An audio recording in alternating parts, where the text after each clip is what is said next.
Turns out the Chicago White Sox do have a good tradition. Let's discuss how Shawn Burke carried that on with his impressive opening day start on today's episode of Locked On White Sox.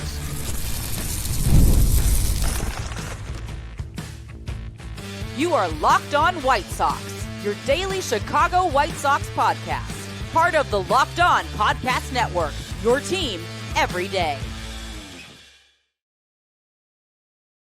Hello, I'm your host, Todd Welter, a lifelong Sox fan and the site expert at SouthsideShowdown.com, part of the Fansided Network. And also, I've covered Major League Baseball for outlets such as the Associated Press. Thanks for making Locked On White Sox your first listen every day, part of the Locked On Podcast Network, your team every day. Make sure to hit the like button on today's episode. Subscribe to the YouTube channel at Locked On White Sox if you've not done so already. And also follow or subscribe to the show at wherever you get your podcasts. Well, Shawn Burke proved why it was a good idea to make him the opening day starter with an impressive outing in the Sox 8-1 victory over the Los Angeles Angels. And it continued on a recent string of great opening day starts. Let's discuss how he actually did better than Dylan Cease in 2023 and Garrett Crochet last year. And it may just be one win in the first game of the season, but I'll discuss why it's all right to savor this victory specifically.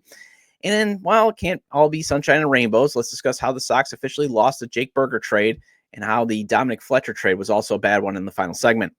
Today's episode is brought to you by Game Time. Download the Game Time app, create an account, and use code LOCKEDONMLB for $20 off your first purchase. Well, Dylan Cease started it, Garrett Crochet carried it on, and now Shawn Burke has officially made it a tradition. While things have not been great for the White Sox, one thing you can count on now is getting a great opening day start. Shawn Burke proved why it was a good decision to name him the opening day starter, despite Davis Martin and veteran Martin Perez having a better spring training, because he was outstanding on the mound against the Angels. And you know what? He actually topped Dylan Cease's brilliant 2023 opening day start in Houston. And he even topped Garrett Crochet's impressive outing last year against Detroit in that he blanked the Angels through 6 innings of work. You know, because remember, Cease and Crochet, they both gave up a run in their opening day masterpieces. Although you do hope that Burke breaks a bad tradition that has come with these great opening day starts, and that is the opening day starter eventually gets traded.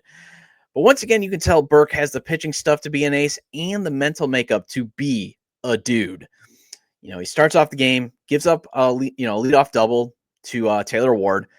Batter later, after he gets an out, but, Ward moves to third base. He does hit Mike Trout on the hand. And for also, I was watching the Angels broadcast when I was going through the recap again, just to make sure I catched everything. The Angels broadcast basically had almost a pure panic because it hit him right on the hand. They're thinking, oh no, Mike Trout's going to get hurt again. But he's at first and third. And you're thinking, okay, here comes the bad. It's the White Sox. This whole offseason, we've been bracing for the worst, but nope. Calmly strikes out Jorge Soler and Tim Anderson, who got a standing ovation and an in-between inning tribute video, which I think was a good touch to end the inning. Next inning, though, gives up 2 more singles. And again, you're thinking, okay, here it comes. But he still finds a way to get out of the trouble. And then he retires the next 14 straight batters. Just amazing. I mean, that was watching pure brilliance out there. And how many times has amazing been applied to the White Sox lately, especially last season? You rarely ever had amazing and the White Sox put together in a sentence unless it came to losing. Now, Burke still obviously has to clear the hurdle of big league hitters making the adjustments to him. Because remember, this is now just his 4th career start. And he's also trying to incorporate his changeup to be able to get ready to make the adjustment to the adjustment. But man, when you look at how he was mixing in his pitches, it was a nice blend of sliders, 4-seamers, and curveballs. So much for that inexperience factor. I mean, obviously it was a surprise when the Sox went with Garrett Crochet last season, despite having just 73 career big league innings before that point, all of them as a reliever. But at least he had, at least he pitched in some big moments in 2021 before Tommy John wiped out his 2022 season. And then, he tried to come back in 2023 and had some other various ailments. So, he was, remember, a high leverage reliever on that AL Central winning team. Burke had a 4-game cameo last season on the worst team ever. So, I mean, think about it. The Sox went from, very inexperienced to really inexperienced. Didn't phase him. And I love what sometimes hopefully is now the beat reporter, Kyle Williams, as Daryl Van Schouwen, longtime beat reporter for the Sun-Times. He retired / took that Sun-Times buyout. He wrote this up in a preview before the game, and I really liked it. Tommy John surgery forced him to redshirt his freshman season at Maryland. Burke then started 4 games before the COVID-19 pandemic wrecked his redshirt freshman season. Burke's redshirt sophomore year was his one true year of playing college baseball, and he threw 74 and a third innings in 13 starts and had a 3.27 ERA. His inexperience was why his opening day nod was such a surprise. So think about that even more. Didn't have a ton of experience even in college. Basically minimal. Sox obviously take him in the 3rd round, and he kind of had some injuries too that limited his experience. But Williams added this nugget, and again, I suggest checking out the whole piece at chicago.suntimes.com. Support a talented young writer like Williams with a donation. But he got this quote from Burke's former college coach at Maryland, Rob Vaughn. Whenever MLB scouts came to Maryland, Vaughn told them that Burke had the physical aptitude and makeup. He just needed the reps. Quote, I remember telling every scout I talked to that what is our loss is your game because you're going to get the best versions of Shawn Burke. He just needed to throw, end quote. So even then, Burke had an injury history at Maryland, the Tommy John surgery. It was kind of a gamble that the Sox take him. In the minors, he was at one point a top 10 prospect. He was number 6, as MLB.com Scott Merkin has always pointed out. But then the injury, he had another injury, tumbles him down to the low 20s before he finally, was named. He was listed as a number 13 prospect according to MLB Pipeline coming into the season. But he continues to keep giving off those vibes that he has the stuff to be a top-notch pitcher. And think of it this way, too, in terms of if you really want some hope, to cling to, if you really want to see that there could be brighter days, he might end up as the number 4 starting pitcher on the next Sox great rotation, especially if prize prospects Noah Schultz, Hagen Smith, and Grant Taylor actually get to the majors and realize their immense potential. So think about that. I'm super excited about Burke. I loved him last season. I thought he did show in those 3 starts that he had a great arsenal, that he definitely had the stuff to be a dude. The mental makeup, he wanted to be in those big, situations. Nothing really seemed to faze him. He seemed very confident on the mound. You could just tell the body language, all that stuff. You can just tell when certain guys have that deer in headlights look and certain guys just, need a second to adjust, kind of like what happened in opening day. He has it. And think about it. The Sox have potentially three better pitchers in their system. So that's why, yesterday was so much fun. You had win and you had hope. And like I've pointed out, you actually now have a mini tradition of good going on too. Because remember, Cease ruined Houston's ring ceremony back in 2023 with 6 1/3 innings of one run ball, 2 hits allowed, and 10 Ks, which was basically the highlight of a terrible 2023 season. I mean, it was all downhill from there. And Crochet last season gives up just 1 run, 5 hits, strikes out 8 against the Tigers on opening day. Problem is, the reason why he didn't win his start where Cease and Burke did is he had to outduel Tariq Skubal, who goes on to win the AL Cy Young, for the Tigers. So good luck with that. But the tradition you hope that Burke now breaks, and I would assume he is because he has a ton of club control, and he should be a building block so long as, again, he stays on this path of being a good starter. Because and I'm not trying to ruin or be negative here, but he does still have to clear the hurdle of once there's more tape on him, once there's more trends on him, and is he going to start mixing in that change that he's developing? And I thought Steve Stone did an excellent job on the TV broadcast of breaking down like how his grip is kind of interesting on that changeup that he's developing. And also, is he going to mix in the curveball too a little bit more? What else is, because they said, he's got to basically add a 4th pitch at some point. So, you want to see, can he clear that hurdle? But if he does, and I right now he's showing that he's trending that he can, at least mentally and with the stuff, that he should be a building block of this rotation. But the tradition of these last 3 starts also has a tradition of going back to even Chris Sale last decade of the opening day starter eventually getting traded. It's definitely happened since 2022. You had Lucas Giolito. He starts opening day that season, gets dealt at the trade deadline. So technically you have an asterisk of the tradition of getting traded in the offseason, on my previous statement. But Cease, he gets dealt before opening day last season, and Crochet, he gets dealt this offseason. So you would like to think so long as Burke stays healthy, keeps meeting the moment, the Sox are not going to trade him next offseason.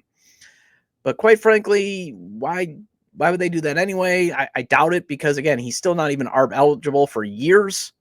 And if he keeps me in the moment, stays healthy, you could form an amazing rotation around him for the rest of the decade. Well, maybe one win on the first game of the season, but let's discuss why it's okay to treat this one with a little bit more of an added weight, and that's next on Locked On White Sox.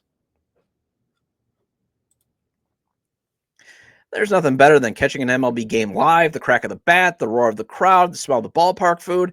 And if you're looking to go last minute, Game Time makes getting tickets even easier.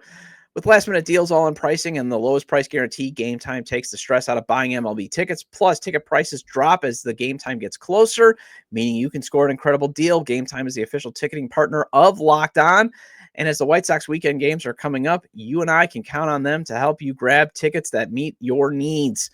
The Game Time Pick features the Game Time Picks feature makes finding the best deals effortless. It filters out the fluff and highlights the top discounts in the stadium. And I love that I can preview my exact seat before purchasing. No bad surprises when I get to the stadium. Take the guesswork out of buying tickets with Game Time. Download the Game Time app, create an account, and use code LOCKEDONMLB for $20 off your first purchase. Terms apply. Again, create an account and redeem code LOCKEDONMLB for $20 off. Download Game Time today. Last minute tickets, lowest price guaranteed.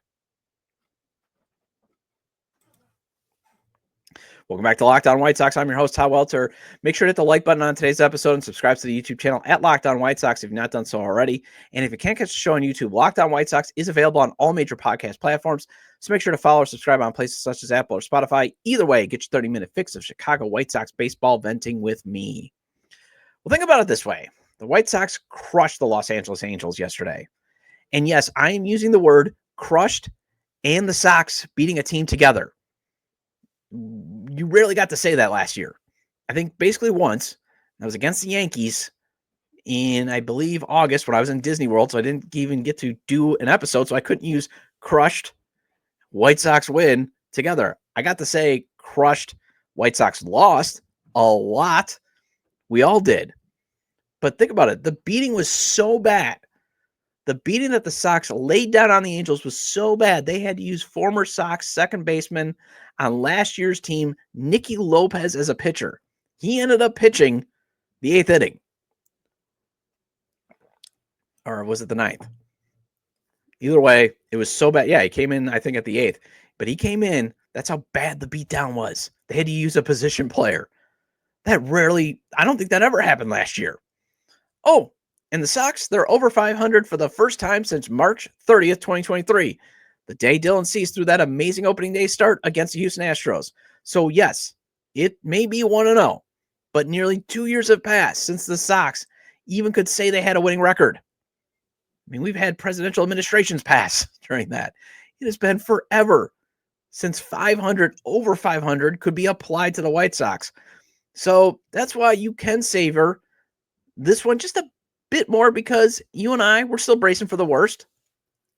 But we didn't have to experience the worst yesterday. We didn't. You and I could experience something good. And that was rare, if ever, last year. That's been rare, if ever, since Pedro Grifol was hired. Think about that. Although if I'm the Sox, I am petitioning the league to play the Angels based on this nugget. MLB.com's White Sox beat reporter Scott Merkin found. He tweeted this on X, formerly Twitter, at Scott Merkin. And for those watching on YouTube, I have the screenshot up. White Sox are 6-1 in their last 7 games dating back to the final week of the 2024 season. They're 4-0 versus the Angels during that time. So if the White Sox played the Angels every day, I think they would be doing pretty well for themselves, obviously. Obviously, that's not going to happen. But for one day, at least, it looked like the Sox calculation of going with failed prospects, not given a runway, and veterans who could do stuff well in the margins. That calculated plan this offseason was better than the Angels just grabbing veteran guys to see if there's still something left. And hey, we're spending at least some money this offseason because, again, the Angels were one of the worst teams in baseball. They lost 99 games. They're basically in the same boat as the White Sox in terms of owner dysfunction, fan apathy. I mean, think about it, too. The White Sox, yes, their contention window got slammed shut pretty quick, but they didn't have 2 generational talents like Shohei Ohtani and Mike Trout and never make the playoffs. mean, at least the White Sox got 2 playoff victories during their brief contention window. Coming off from the rebuild last decade, they at least got 2 playoff victories. They could at least hang that over the Angels, who had Mike Trout and Shohei Ohtani, gate attractions, great talents. And technically Mike Trout was, when they had Ohtani and Trout, they were still not like, there was a point where Trout still wasn't like this injury-prone guy, and they could never make the playoffs. And their offseason plan was, well, let's go get Yohan Moncada and Tim Anderson. I mean, yes, they got Kevin Newman and some, they spent a little bit of other money to maybe upgrade their roster, but a lot of their roster upgrades were, let's see if there's still something left. Where the White Sox, at least for one day, went with veterans, even though they're on minimum contracts, that at least would help them in the margins, like, catch the baseball in the outfield, maybe hit well against right-handed hitting or left-handed pitching, and failed prospects who are still in their 20s, so they just never got a runway. And you just feel better because it feels like the White Sox at least have an adult as a manager in Will Venable, rather than the miserable, overmatched, pouty Pedro Grifol, the no fun guy. I mean, the White Sox have it up on their X account of them, the team really, having a great time with Will Venable after their first victory, after his first career victory as manager. You see a guy that has a calm demeanor, that has a calculated approach. And I mean, think about it. He won his first challenge, but you can also see him managing like a modern day manager should. I mean, again, it's maybe just one game, but think about this. The Sox did not turn this into a blowout until the bottom of the 8th. So the game was still in question until the 8th inning. It was 3-0. They were up 3-0 thanks to Austin Slater's solo shot in the second. Again, for one day, that's an example of the Sox offseason logic working because he can crush lefties. And then Miguel Vargas, he hits a duck snort double to drive in 2 runs. But otherwise, for a bit, it seemed like the offense was going to sleep and it would not do much. What we've always seen last season, and the Angels threatened in the 8th when Jordan Leisure allowed a walk and a hit. But Venable goes to Mike Clevenger, who is being viewed as the team's best high leverage reliever. And so the process is okay. There's the process, because he's even said, you might have to go with whoever's your best high leverage reliever at the most important out. Well, the most important out came in the 8th inning, not the 9th. Although the narrative was shaping, Clevenger, proving his return was incorrect as he walked the bases loaded, but he does get Jorge Soler to strike out to the inning. So again, the biggest out comes in the 8th, not in the 9th. And there's just an example of Venable understanding the moment. And yes, I know it's one game and I know it's 1-0, but think about, there's at least, you at least got a day where it was like, okay, here we go. We got an adult in the room. We don't have this, miserable manager who thinks he knows more about baseball, even though he never played at the big league level, that type of stuff. But the route was on after Andrew Benintendi crushed a 3-run homer and Lenyn Sosa blasted a 2-run shot. Also, again, I'm not expecting Michael A. Taylor to go 1 for 3 every game, but if he can provide at least if he can cut down on his offers in the 9 hole, I'm fine with him actually playing left field and having Benintendi DH. I would be fine if Benintendi, never plays left field, because you could actually get elite defense at a spot where it's actually nice to have elite defense, and you don't have to mess with Benintendi taking those, terrible lines to the ball and his weak arm. And it will be interesting to see if Austin Slater can hit righties while Tauchman is actually, out on his, on the injured list with that strained hamstring. As I just don't want Benintendi in the outfield, because I could see what they might do is they might move Taylor then to right on the days that you're not facing a lefty, and have Benintendi, because if you look at Benintendi's career splits, he can hit lefties and righties relatively okay compared to Slater, who mostly crushes lefties, struggles against righties.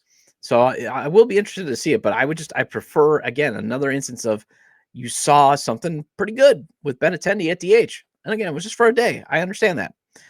But the good vibes were all around, and I do love this quote from Corey Lee. Again, Merkin shared this on his X account, at Scott Merkin. Corey Lee, quote, "It's a new team, a new manager. Fans were unbelievable today. It felt like a new year. That's kind of the morale of the story in here. Flip the page. It's a 2025 White Sox. It's 2025 Sox, and now we're ready to rock."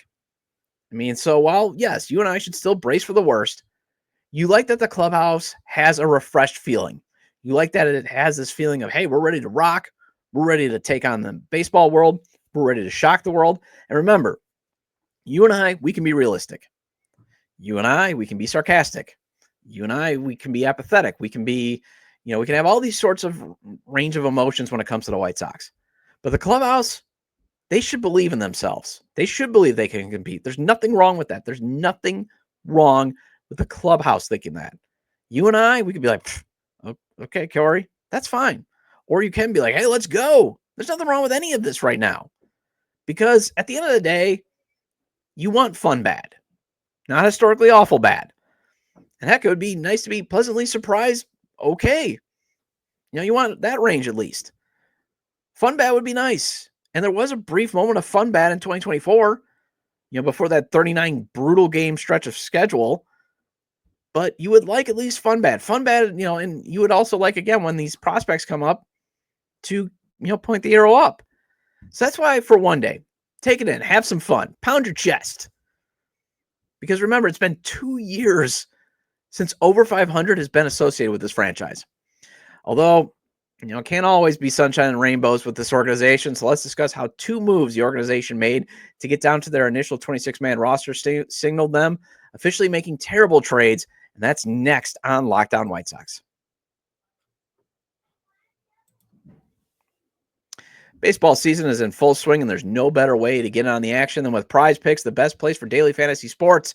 With PrizePicks, you pick more or less on at least 2 player projections, and if you're right, you can win up to 1,000 times your cash. Whether it's strikeouts, RBIs, or first inning runs, PrizePicks keeps every game exciting. Setting up a lineup takes less than 60 seconds, and when you win, your payout is quick, safe, and secure. Take advantage of Taco Tuesday, where PrizePicks offers discounts on select player projections for even more value.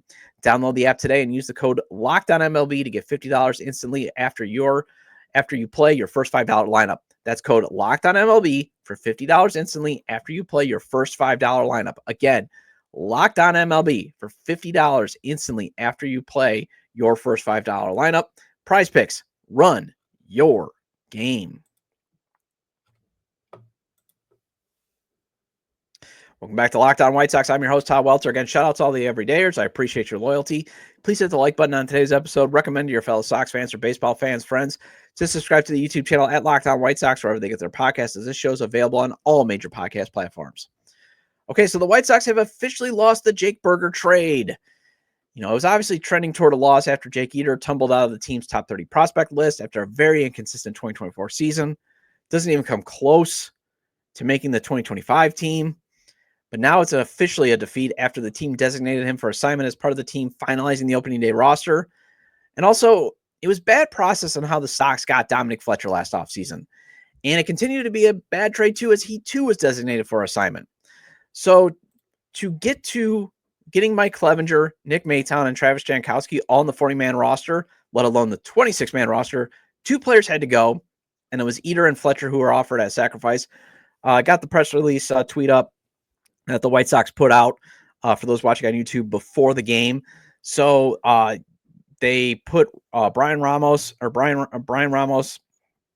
the 10-day IL along with Josh Rojas and Mike Tauchman. And then they moved Drew Thorpe to the 60-day IL. Now, Drew Thorpe was the one move they could make to at least get one of the 3 guys on. But they still had to remove 2 guys off the roster. And it was clear that with Dominic Fletcher getting optioned to the minor league camp, and then Oscar Colas, who was DFA'd the day before, he was probably falling out of favor too. So he too has now been DFA'd.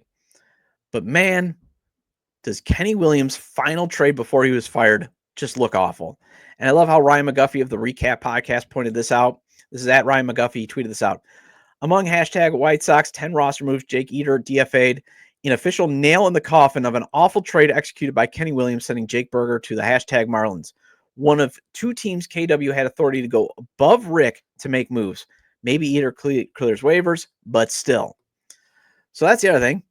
And when you looked at the roster, with the White Sox having Frazier Ellard, Cam Bouger, and Brandon Eisert all making the opening day roster out of the pen, you kind of saw that there wasn't a spot maybe long-term for Eder. Now, and Tyler Gilbert, he goes on the 15-day IL with I think it was what knee bursitis is I put on the graphic. But he's eventually going to be there. But even if the plan is you flip Boozer and Gilbert at the deadline, Isert and Ellard are still relatively young and have lots of years of club control. Those are two lefties that you could have in the bullpen on the cheap for a couple of years. So a lefty, and again, normally teams usually carry just two southpaws out of the bullpen. So where's the spot for Eder? Now, obviously, you could keep him lengthened out as organizational depth, but they got Jared Schuster ahead of him on the depth chart there. And also, eventually, Noah Schultz and Hagen Smith, the two best lefty prospects in all of baseball, are going to be making their way. So obviously, it looked like there was going to be a crunch here. But that Burger trade spoke to just how dysfunctional the Sox front office had become in 2023, when you didn't know who was running the team. And that's another reason why, again, the White Sox became a historically awful franchise. Was Kenny in his EVP role in charge? Was it Rick Hahn, the general manager? Was it Jerry Reinsdorf? Was it Tony La Russa in the shadows? You just didn't know. So it's such a bad look, as Burger was still on a cheap, and he was still in his non-ARB years, and he was still hitting home runs, and he's beloved by the fans. He gets traded for a pitching prospect, one pitching prospect too, who, yes, was once a top 100 prospect, but was also 24 at the time of the deal, and he was coming off Tommy John surgery. That was a terrible trade. That was Kenny still believing he's a super scout, and I think it was Kenny just trying to tell Rick, I'm still in charge. And obviously you could tell that may have been the final nail in the Kenny and Rick era, because that was so dysfunctional. And Jake Eder makes one big league appearance for the Sox, while Burger goes on to hit 38 home runs for the Marlins in a season and a half, helps the Fish make the playoffs in 2023, and then he gets flipped to the Rangers for three prospects who are now in their top 30 prospect rankings when the deal was made at the time. So that means the Marlins not only get some legs out of Burger, but they also maximize his trade return, where the Sox dysfunction was, let's roll the dice on Eder. One prospect, and you come up bust. Now, Fletcher was just a bad process trade. That's just bad process. And when they traded a 21-year-old pitcher, Christian Manaea, who was considered their 10th best prospect, that's just terrible prospect, because Fletcher was 25 at the time. Manaea is 21. Go with the guy who's younger, especially when you could never have enough pitching with this organization. Now, yes, the team's prospect pool was much different. So Manaea being the 10th best prospect, maybe, if the rankings came out and he was still in the organization, I bet you he's down in the 20s. But still, at the time, you couldn't just be giving away top 10 prospects for a guy that you thought, maybe he could be our opening day right fielder. And I don't care if GM Josh Barfield vouched for him. That's one where I think Barfield, who, again, I'm a big fan of Barfield. I'm a big fan of what he did in Arizona. I consider him one of the adults in the room, but adults make mistakes, and that was one of them. That was a huge mistake. And while Fletcher could field in the big leagues, all right, he couldn't hit, and he struggled to hit in the minors. And the trade was also bad in that, toward the end of spring training, think about this too. Towards the end of the spring training, Getz still goes out and brings in veterans Robbie Grossman and Tommy Pham. And that would have just been better in the first place. Just go sign them, because you did flip them at the deadline, even though you didn't really maximize Pham's return. But you just could have went with the platoon route, which you're doing right now. You're exactly doing that right now. And you could have kept the younger Manaea, who did pitch in at least one big league game for the Diamondbacks last year. And then think about this too, in terms of Getz's 2024 offseason trade returns, and revolving around Santos going to the Mariners, Aaron Bummer going to the Braves. The Sox have just Prelander Baroa, who's on the 60-day IL after needing Tommy John surgery, prospect Riley Gowans, who didn't show much last year, and not much else to show for it. Zach DeLoach, who is another oldish prospect acquired in that Santos deal, maybe he could have even made sense instead of, trading away a 21-year-old pitcher. Although, he turned out to be nothing, and he was DFA'd, and he's no longer on the 40-man roster. He's still in the organization. Still, nothing hurts worse than losing Burger, basically now with nothing to show for it, as he at least could have entertained the crowd with his home run ability and likability last season. Well, that wraps up this edition of Locked On White Sox. Thank you for making Locked On White Sox your first listen today. For your second listen, check out the Locked On MLB podcast. Check out my guy Sully with his blend of humor and analysis, and he's going to keep you up to date on every news throughout the big league season. So again, check out the Locked On MLB podcast, and I'll be back tomorrow to go over the good and the bad from the rest of the weekend games the Sox and the Angels have played, plus a minor league Monday report. Feel free to leave comments about today's discussion regarding Shawn Burke carrying on a recent tradition of strong opening day starts, why it's fine to really savor and enjoy this opening day win, and the Sox officially losing 2 trades. You can leave them at the episode page on YouTube, X for me, Twitter at ToddJDub or at Locked On Sox, or you can email me at lockedonwhitesox@gmail.com. Have a great day. Have a great weekend, and I will see you Monday.